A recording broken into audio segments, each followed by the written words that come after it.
De acuerdo, comencemos con el módulo correspondiente a la empresa. Este es un módulo que está conjunto al entorno de la empresa en el módulo, o digamos en el bloque 1, correspondiente a la primera PAC. Es un módulo que, antes de nada, quiero que sepáis que es bastante largo, bastante tosco de aprender, puesto que incluyen muchísimas definiciones y muchísimas características, sobre todo en la parte de los tipos de formaciones impresas. Y por lo tanto, yo os digo la verdad, y es un tema que creo que lo mejor es que lo entendáis, pero aprenderlo es inviable, 100%. Bueno, a mí, a menos que le metáis muchísimas horas. Por lo tanto, pienso que no os tenéis que frustrar si llegáis al final y decís, hostia, tengo en mente cuáles son los tipos de organizaciones, pero no me sé las características exactas. Me suenan un poco, pero no me las sé. Es muy normal. Al final es una cosa que si no la trabajas no la vais a tener, porque son características pues muy similares entre una y otra y pueden llegar a confusión muy fácilmente. Entonces nada, esto es lo que yo creo sobre este tema. Sí que es verdad que, os digo, prepararos. Este módulo en concreto es un módulo pesado. O sea, se os va a hacer largo. Intentaré hacerlo lo más entretenido posible, pero bueno, hay veces que pues no puedes picar donde no queda para picar. Conclusión. Y dicho esto, vamos ya a meternos con este módulo. Nos hablan de la empresa, ¿de acuerdo? ¿Qué es una empresa? Una empresa es una organización de personas y recursos que buscan la consecución de un beneficio económico. Vale, perfecto, esto ya lo tenemos claro. Con el desarrollo de una actividad en particular. Vale, esta unidad productiva puede contar con una sola persona y debe buscar el lucro y alcanzar una serie de objetivos marcados en su formación. ¿Vale? Una empresa, al fin y al cabo, tiene un objetivo claro, que es la consecución de un beneficio o la consecución de un crecimiento para posteriormente un beneficio. Sí tiene ánimo de lucro, ¿no? Ánimo de lucro, ánimo de beneficio. Si no tiene ánimo de lucro, pues al final el punto final o el objetivo es otro. Pero considerando que hay ánimo de lucro, al final la empresa es una organización, ¿sí?, que podemos decir que realiza actividades productivas, es decir, que produce tanto bienes como servicios y que al final tiene pues ánimo de lucro. ¿Mm? Entonces, las empresas, por lo tanto, transforman, muy importante, inputs, que son materias primas, mano de obra, capital, así como ideas también, por ejemplo, en outputs, que son bienes y servicios. Y para transformar estos inputs en estos outputs, en medio tenemos a la empresa, que al fin y al cabo lo que le aporta es una creación de utilidad, le aporta una utilidad a estos inputs para convertirlos en outputs, y aplica pues una producción. Perfecto, entonces al aprovisionamiento o a la entrada de inputs se llama pues eso, aprovisionamiento, es decir, el nutrirse desde la empresa de factores externos como son los inputs. Una vez tenemos estos factores, generamos esta producción o los producimos, o los cambiamos, las añadimos esta utilidad de la que hablamos, y después los distribuimos en forma de outputs. ¿Sí? Este es al final el modelo básico que tiene una empresa. Un input que entra, le damos una utilidad, lo producimos un bien o producimos un servicio, dados estos aprovisionamientos, y con ello generamos estos outputs, que son el producto final o el bien o servicio. Vale, hemos dicho, ¿no?, que hay empresas, bueno, que las empresas al fin y al cabo buscan o tienen ánimo de lucro. Vale, eso es cierto, pero luego tenemos otras empresas, como la empresa social, que tiene otros objetivos que no son los de la empresa básica normal que todos conocemos, que es la maximización del beneficio, tanto a corto como a largo plazo. La empresa social, en cambio, es una organización con un enfoque primordial en el impacto social. Y aquí la clave de esto. Al fin y al cabo buscan, o el enfoque que tienen, o el objetivo, es este impacto social. Que en lugar de la generación de beneficios para los propietarios y accionistas, su principal objetivo es utilizar sus excedentes económicos para lograr metas y objetivos sociales. ¿Ves que aquí ha cambiado el punto al que estamos yendo? Ha cambiado el objetivo. Esta empresa se gestiona de manera responsable, transparente e innovadora, con un énfasis en la participación de los trabajadores, clientes y todas las partes interesadas afectadas por su actividad. Es decir, que buscan no solo crecer y llevar a cabo su actividad, sino que además buscan tener en cuenta a toda la parte social, es decir, toda la parte de personas, tanto que los clientes salgan beneficiados de su actividad como que los trabajadores salgan beneficiados de su actividad. ¿De acuerdo? Para este tipo de empresas es muy importante la persona, la sociedad en este caso. Se centra en generar, por lo tanto, cambios positivos en la sociedad a través de sus productos, servicios y prácticas. Así como la empresa tradicional se centra en producir y vender y conseguir beneficio, aquí se centra en generar cambios positivos en la sociedad. ¿De acuerdo? Esta es la clave que los diferencia. Además, busca promover sostenibilidad, equidad y etcétera, etcétera, responsabilidad social en tus operaciones. Es decir, está concienciada con valores éticos positivos para la sociedad. Conclusión, veis que es diferente, ¿no? Al final, una empresa solamente busca el lucro, la otra empresa, la empresa social, en cambio, busca, pues al fin y al cabo, el estado, digamos, estancia, bueno, no sé la palabra, busca el que todas las personas estén o tengan una mejor calidad de vida, tanto los clientes como los trabajadores, así como otros principios como la responsabilidad social corporativa, la equidad, es decir, la falta de desigualdad, etcétera, etcétera. Entonces, es considerado como un ecosistema laboral muy positivo, donde los empleados se implican para aportar valor y no solo conseguir un salario, ¿no? O sea, al final, nosotros siendo trabajadores sabemos que cuando trabajamos solamente estamos generando un capital para la persona que está arriba, pues el único incentivo que tenemos para trabajar es el dinero, a menos que nos interese mucho ese proyecto. En cambio, si nosotros sabemos que estamos generando un impacto social positivo para gente que nosotros tenemos a nuestro alrededor, para nuestros vecinos, nuestros amigos, nuestros futuros hijos, pues entonces tenemos otro objetivo y por lo tanto genera mayor implicación de las personas. Y entonces nos hablan de sociedades de bajo lucro, que estas son una forma legal de organización empresarial que busca combinar los objetivos sociales con actividad económica. Su propósito principal no es obtener grandes beneficios, sino promover el bienestar social. En este tipo de empresas de sociedades de bajo lucro, lo que nos encontramos es que sí, aquí sí que se busca el beneficio, pero siempre y cuando teniendo en cuenta las consideraciones sociales y promoviendo el bienestar social. Estas organizaciones buscan generar ingresos para mantener su funcionamiento y reinvertirlos en el logro de sus objetivos sociales. Entonces, así como la empresa normal quiere reinvertir los beneficios por generar mayores beneficios, perdonad, la empresa de sociedades de bajo lucro busca beneficios para reinvertirlos ¿en qué? En mayores mayores objetivos sociales que tienen y obviamente conseguir un poquito de beneficio para seguir haciendo exactamente lo mismo. Veis que al final el punto o el objetivo de ambas empresas es muy diferente. Luego nos comentan un poco la evolución del concepto de la empresa, ¿no? Al final las empresas no tienen nada que ver las empresas que teníamos hace 500 años con las que tenemos actualmente. Por lo tanto, ¿y esto por qué ha sucedido, no? Porque existen cambios en la tecnología y las comunicaciones. Hemos tenido unos grandes cambios en tecnología y comunicaciones.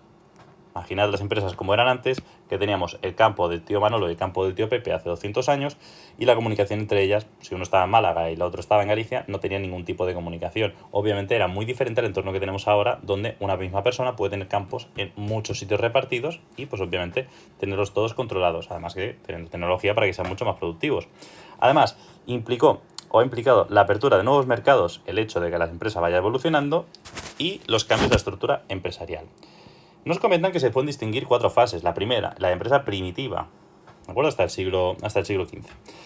Son empresas agrarias con base familiar y carácter de autoempleo, produciendo a pequeña escala y limitadas por el sistema de transporte. ¿De acuerdo? Muy importante el punto del transporte. El transporte al final era un límite enorme para la producción. Sí que es verdad que, por ejemplo, teníamos al tío Manolo que estaba produciendo allá en Málaga y era muy productivo, pero claro, la gente de Galicia no era capaz de comprarle al tío Manolo por más que fuese muy productivo, porque es que estaba muy lejos y los costes de transporte eran carísimos. ¿Y eso qué generaba? Que tuviesen que comprarle al tío, he dicho Pepe creo, al tío Pepe de allí, que el tío Pepe pues producía de una manera muy ineficiente y eso generaba costes muy altos. ¿Esto qué hacía? Pues al final que las empresas se mantuviesen ineficientes. La empresa del tío Pepe se mantuvo ineficiente debido a que la gente le compraba porque no podía comprar a otro sitio. En cambio, cuando los costes de transporte bajaron, generaron un incremento de la competitividad entre empresas y esta competitividad o competencia, esta competencia ha generado que el más productivo se quede y el menos productivo se vaya, generando incrementos sucesivos de calidad y de bajada de precio. Al fin y al cabo, cuanto mayor competencia entre empresas y mejor innovación o mayor innovación y mayor calidad se produce, menores son los precios o menores tienden a ser los precios. Obviamente, todo con pinzas porque depende del caso. Luego pasamos a la empresa comercial, ¿sí? Perdona, y se me olvidaba también comentar que se juntaban las empresas por sectores en los llamados gremios. La estructura se aleja de la base familiar con la aparición de la burguesía urbana, mejoras entre el transporte y la apertura de rutas comerciales que abren nuevos mercados. Como os comentaba, ahora el tío Pepe pues tendrá que competir contra el tío Manolo, lo que le forzará a producir de mejor manera. Pero no solo eso, también le forzará a producir de mejor manera y luego él tendrá que enfrentarse a nuevas tecnologías que él mismo podrá incorporar. La tecnología del tío Manolo ahora será accesible, puesto que él podrá verla y saber cómo se utiliza y pues utilizarla, ¿no?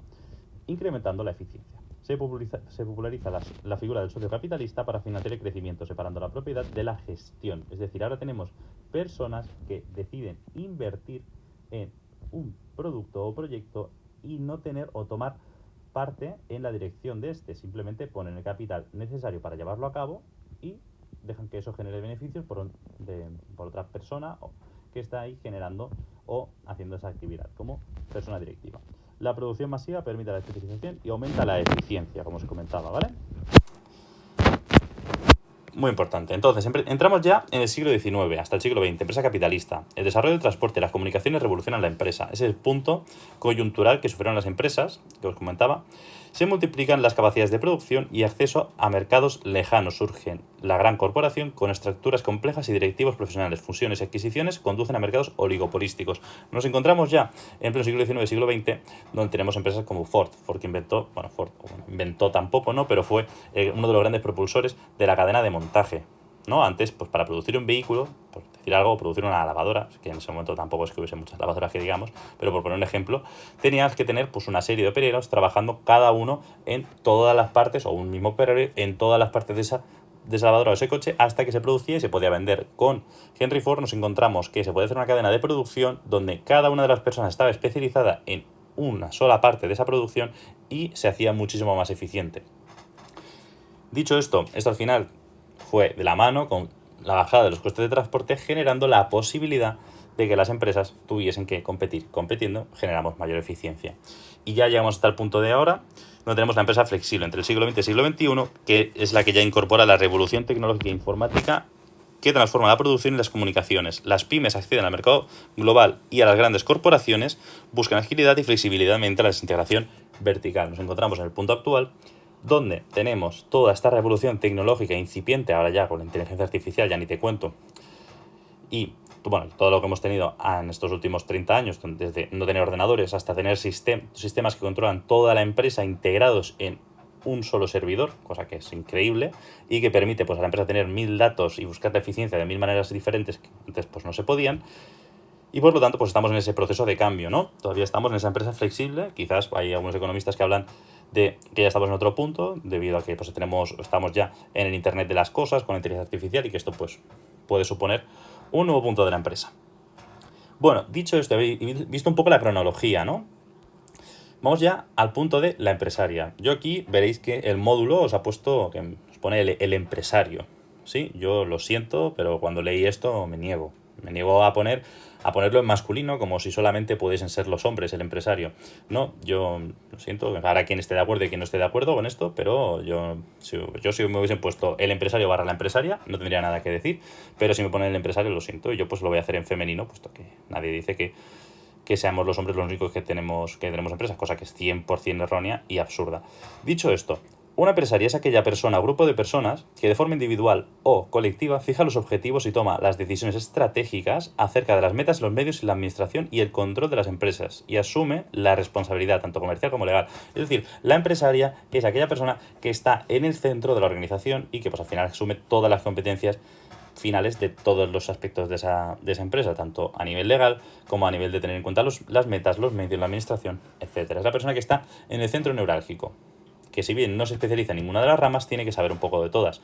Las emprendedoras sociales, en cambio, son aquellas con soluciones innovadoras para los desafíos sociales, es decir, ya no se centra en la consecución del beneficio o del proyecto de la empresa, bueno, sí, sobre el proyecto de la empresa sí, pero se centra sobre todo en mantener o trabajar objetivos sociales, ¿de acuerdo? Con un producto, pues obviamente, de desarrollo social. Dicho esto, después nos comentan que la evolución del término empresaria, pues también tiene su cronología y también avanza durante el tiempo, así como también dependiendo del autor o autora, nos encontramos pues que hacen diferentes distinciones de tipos de empresarias.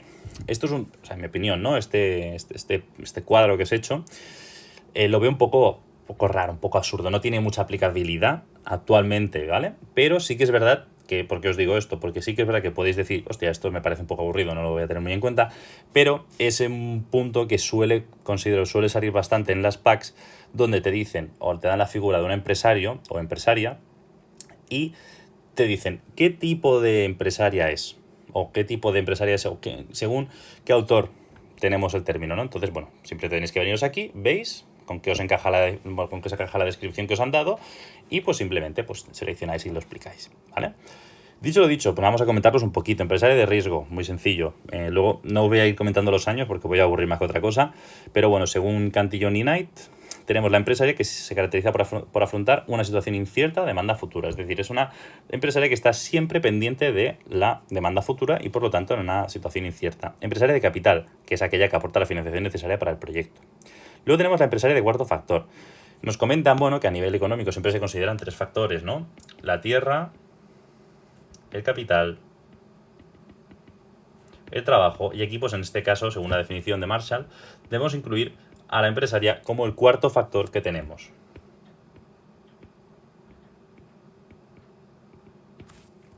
Dicho esto, luego tenemos a Schumpeter, este nombre nunca lo sabré pronunciar, pero bueno, lo voy a decir así muy mal dicho, Schumpeter, que considera a la empresaria innovadora, que es aquella que lleva la innovación en cada una de las partes de su empresa. O sea, su empresa al final se basa en la innovación. Según decía Simon, la empresa decisora es aquella que es aquella que es la decisión, al final es una característica esencial, es decir, la toma de decisiones es el punto neurálgico de esta empresa. Luego tenemos Galbraith, empresaria de estructura técnica. La figura de la empresaria se encuentra dispersa en una estructura técnica basada sobre todo en eso, en la estructura técnica de la empresa, ¿sí? Y finalmente, según Benissy Skene, empresaria líder, que es una visionaria que motiva a un grupo humano. ¿Veis cómo tenemos un montón de puntos que aborda la figura de la empresaria, sí, dependiendo del autor, que se centra pues en uno o en otro punto? Pero al final, una empresaria tiene que tener todos ellos, o debería. Con esto vamos ya al punto 3, que nos comenta la teoría de la agencia. Esto es una pregunta, siempre se hace una pregunta sobre la teoría de la agencia que suele salir bastante. Entonces, si lo entendéis, que es muy sencillo de entender, tenéis una pregunta ya hecha. La teoría de la agencia es súper sencilla. Me parece a mí excesivamente sencilla y un punto bastante interesante. La teoría de la agencia nos comenta que surgen problemas de agencia cuando entre los accionistas y los directivos no hay los mismos intereses. Esto significa que hay problemas de agencia. Los problemas de agencia suceden cuando entre el accionista y el directivo hay diferentes objetivos. Los accionistas tienden o tienen la motivación de generar mayores beneficios, ¿no? La principal básicamente busca maximizar su riqueza y obtener rendimientos económicos. Esto os lo estoy viendo aquí, ¿de acuerdo? Mientras que la gente, es decir, el directivo o la directiva, busca o puede tener incentivos personales, como maximizar su poder o seguridad laboral. Esta divergencia de intereses puede generar conflictos y costos al principal. Es decir, nos encontramos que los accionistas, estamos hablando de grandes accionistas como una persona que tiene el 50% de la propiedad, el 50% de una empresa, o pequeños accionistas, como podemos ser nosotros mismos si nos ponemos a invertir en X empresa que tiene pues acciones, ¿no? También somos accionistas. Entonces, nuestro objetivo cuando tenemos una acción, tenemos acciones de una empresa, ¿cuál es? Maximizar nuestro bolsillo. Pero el directivo puede tener otras intenciones, como son, pues eso, al final, afianzar su posición, la seguridad, o bien, pues puede tener otras intenciones, como, por ejemplo, hacer que si estamos hablando de que tenemos acciones en Tesla, pues a lo mejor el directivo de Tesla, su intención no es tanto que nosotros consigamos nuestros beneficios, sino que a lo mejor es pues crear un mundo más sostenible, lo cual es lícito, pero es verdad que no estamos alineados en cuanto a objetivos. Para mitigar estos conflictos, y aquí la cuestión, la teoría de la agencia propone el diseño ¿de qué? De incentivos y mecanismos de control que alineen los intereses de la gente con los de la principal. Básicamente se trata, ¿no?, para solucionar este problema de agencia, que recordemos que surge cuando los accionistas y los directivos no están alineados, y para arreglar este problema al final, pues podemos poner incentivos o podemos poner mecanismos de control para alinear estos, ¿de acuerdo? Estos mecanismos incluyen contratos, sistemas de remuneración basados en resultados, supervisión, monitoreo, estructura de la propiedad y control de la organización de manera más directa por parte de los accionistas. Obviamente luego podemos encontrar que entre accionistas tampoco haya mucho alineamiento, pero esto ya sería otro problema que no nos viene a cuento. Y luego vamos ya con las funciones y objetivos de la empresa. ¿Cuáles son estas funciones y objetivos? Ya los hemos ido comentando, pero al fin y al cabo la empresa cumple con funciones generales de organizar, dirigir, asumir objetivos técnicos y económicos. Por lo tanto, las tareas que hace la empresa son, o al menos las que nos comentan, son la producción, consiste en transformar estos inputs en outputs, ya lo hemos visto. Administración consiste en optimizar los recursos de la empresa para lograr los objetivos propuestos. Es muy importante. La administración se centra en eso, en optimizar al máximo todos los recursos de la empresa, tanto a nivel de producción, tanto a nivel de costes, tanto a nivel de flujo de ingresos, tanto a nivel de personas, etcétera, etcétera, para conseguir maximizar nuestros objetivos.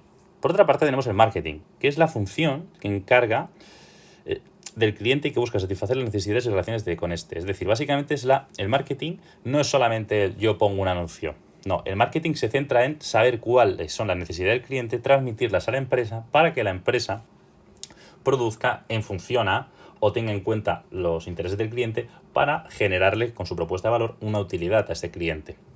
El marketing no es solo enseñarle al cliente lo que se tiene, sino también escucharlo, ¿vale? El marketing es una vía bidireccional. Tanto le damos al cliente o al posible cliente información como recibimos información de este.